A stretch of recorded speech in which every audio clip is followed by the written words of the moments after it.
नमस्कार। आज हम मैनचेस्टर टेस्ट के चौथे दिन की थोड़ी गहराई में बात कर रहे हैं। इंग्लैंड सीरीज में 2-1 से आगे है, तो यह मैच अब भारत के लिए बहुत ही अहम, मतलब करो या मरो जैसा हो गया है। हमारे पास जो रिपोर्ट्स हैं और जो विश्लेषण आए हैं वह दिन के उतार चढ़ाव की पूरी तस्वीर दिखाते हैं। दिन की शुरुआत हुई इंग्लैंड के उस विशाल स्कोर से। पहली पारी में 669 रन। ये तो टेस्ट क्रिकेट में उनका 5वां सबसे बड़ा स्कोर बन गया। और जवाब में जब दिन का खेल खत्म हुआ तो भारत का स्कोर था 174 पर 2। तो एक तरफ इंग्लैंड का पूरा दबदबा और दूसरी तरफ भारत का पलटवार। इसमें क्या खास रहा? हाँ, खास तो काफी कुछ था। देखिए, 669 रन सिर्फ एक बड़ा स्कोर नहीं है। ये ओल्ड ट्रैफर्ड पर इंग्लैंड का अब तक का सबसे बड़ा टेस्ट स्कोर है।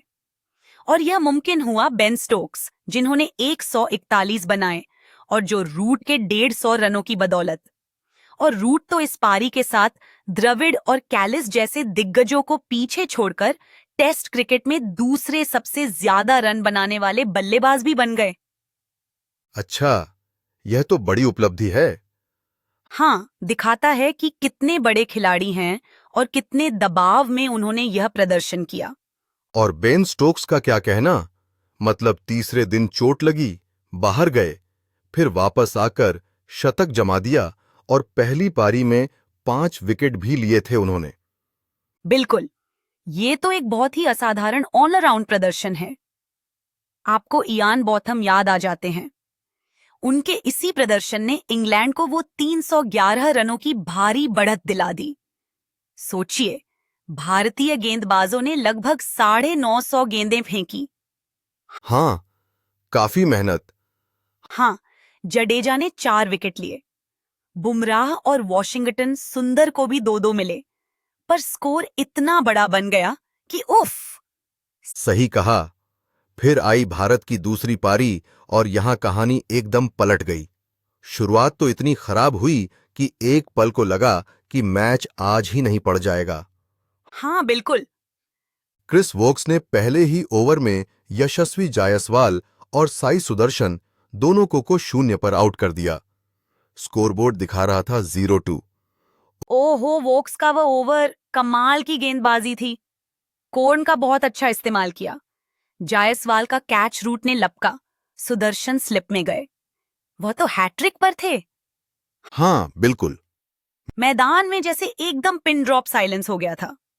लेकिन उसके बाद केएल राहुल जो 87 पर नाबाद है और कप्तान शुभमन गिल 78 नॉट आउट, उन्होंने जैसे दीवार ही खड़ी कर दी। बिल्कुल दीवार खड़ी कर दी। जिस तरह से वह शुरुआती झटके उन्होंने झेले और फिर लगभग 2 सेशन बिना कोई विकेट गंवाए निकाल दिए, वह कमाल था।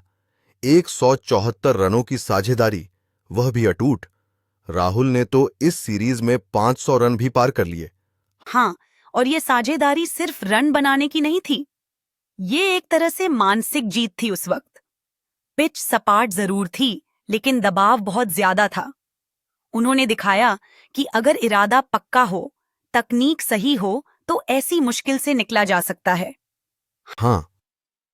हालांकि एक मौका जरूर मिला इंग्लैंड को, जब गिल 36 पर थे। कार्स की गेंद पर डाउसन ने कैच छोड़ दिया। अच्छा, वह एक राहत थी भारत के लिए, वरना कहानी थोड़ी अलग हो सकती थी। इंग्लैंड की गेंदबाजी पर इसका क्या असर देख रहे हैं आप? खासकर स्टोक्स। वह मैदान पर तो थे, पर गेंदबाजी नहीं कर पा रहे थे। देखिए, स्टोक्स की हैमस्ट्रिंग की जो चोट है, वह इंग्लैंड के लिए एक बड़ी चिंता है। इसमें कोई शक नहीं है। वोक्स ने शुरू में वह 2 विकेट तो चटका दिए, लेकिन उसके बाद जोफ्रा आर्चर और डॉबसन पर दबाव आ गया। डॉबसन ने रन तो रोके, मतलब 22 ओवर में सिर्फ 36 रन दिए, लेकिन पुरानी गेंद से वह और आर्चर विकेट नहीं निकाल पाए। हाँ, तो स्टोक्स की वह आक्रामक कप्तानी और गेंदबाजी की कमी वह साफ तौर पर महसूस हुई। तो चौथे दिन के खेल के बाद अब स्थिति यह है। इंग्लैंड का वह पहाड़ जैसा स्कोर, भारत की वह डरावनी शुरुआत और फिर राहुल और गिल की यह शानदार वापसी। 5वां दिन तो अब बहुत ही रोमांचक होने वाला है। यहां से आगे क्या लग रहा है?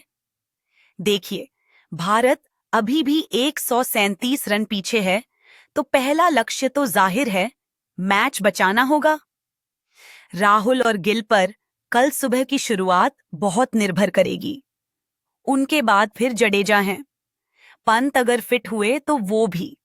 इंग्लैंड को चाहिए 8 विकेट। हाँ, मौसम भी एक फैक्टर हो सकता है। सुबह बारिश की भविष्यवाणी है। अगर हुई तो खेल का समय कम होगा, जो शायद भारत के हक में जाए। अच्छा। इंग्लैंड के लिए लगभग 17 ओवर बाद जो दूसरी नई गेंद मिलेगी वह बहुत अहम होगी। और हाँ, स्टोक्स की फिटनेस कैसी रहती है, आर्चर कितनी तेज गेंदबाजी कर पाते हैं, इस पर भी नजरें रहेंगी। अगर भारत ये मैच बचा लेता है तो फिर सीरीज का फैसला होगा डोवल में। हमाम, इस पूरी बातचीत से एक सवाल मेरे मन में आ रहा है।